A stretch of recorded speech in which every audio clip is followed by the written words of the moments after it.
All right, so this is an overview of the audio setup that I went with on my bike. So this is a generic, Y20 motorcycle Bluetooth headset, and these are, again, really generic. There's Y10, Y12, Y20. The difference is just in button placement and lights. I think this is the newest version. It's got the fanciest lights, so that's neat.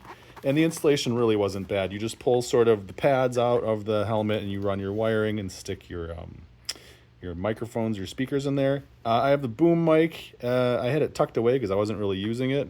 But someday maybe I'll take a phone call on my bike. And you can also use like your digital assistant in an attempt to not have to touch your phone. You can press this button right here and use Google's Assistant. So that's neat.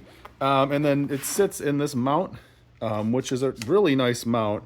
It's shock mounted and it's actually aluminum. So the way that I'm mounting it to the handlebar is this is like the bracket for the brake master cylinder, and this is aluminum. So I just replaced that little bracket with this, and it's on there as tight as can be. It's like a ram ball mount sort of knockoff with a GoPro, which is sweet.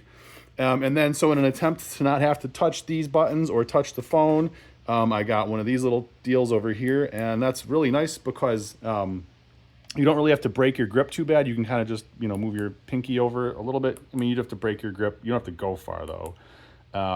And you can pause or answer calls, go to the next, volume up and down. So that's pretty neat. So yeah, this whole setup is about $60. That was $15, that was $15, and this was $30. That's totally optional. I just did that because I don't know, it seemed like it would be cool to have on the bar end.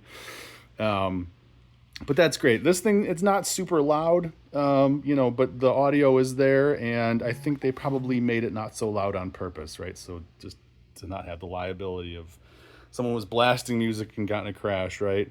But anyways, in 2025, you can have a really nice setup for like not too much money.